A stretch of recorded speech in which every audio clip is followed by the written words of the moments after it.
दिंपूतून लपा थांबा म्हणा थांबवायला सांगा।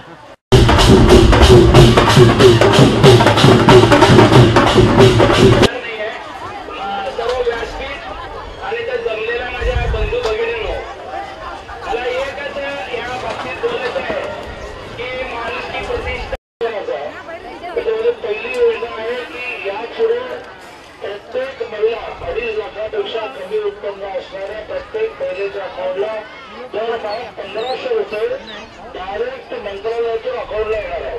ही पहिली एका अर्थाने आपल्या सगळ्यांसाठीची घोषणा तो निर्णय सरकारने केला आहे। आताच आम्ही इथं सेवा केंद्रात जाऊ, तिथे जाऊन आपण आपलं गाव लावलं।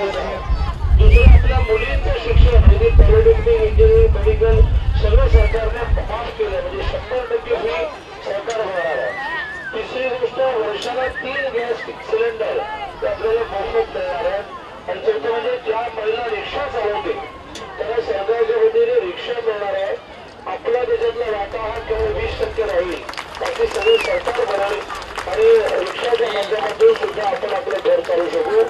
अशा 4 दरमहा 1500 रुपये आपल्या अकाउंटला, मुलींची फी माफ, आपल्याला पिंक म्हणजे गुलाबी रंगाची रिक्षा जी केवळ महिलांना मिळेल आणि सगळ्यात म्हणजे वर्षाला 3 गॅस सिलेंडर फ्री, अशा अनेक योजना सरकारने आणलेल्या आहेत।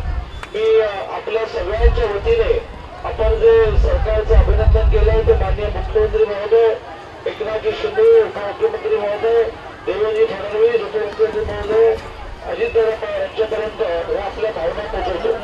आपला सगळ्यात जिव्हाळ्याचा विषय आहे तो की जागा आपली आहे आणि त्या जागेवर आपली घरं होणं। जवळजवळ त्याची पूर्तता होत चाललेली आहे। 31 ऑगस्टला आपला जो या ठिकाणी मोठा मेळावा आहे त्याच्या आधी सर्व गोष्टी मार्गी लागतील। त्यांनी मुख्यमंत्री महोदयांनी दोन्ही उमेदवारांच्या मेळाव्याला घेऊन आपण याचं भूमिपूजन करू, त्याबद्दल माझ्या मनात शंका नाही। आपल्याला वाटा मिळायला पाहिजे, आपल्याला घरी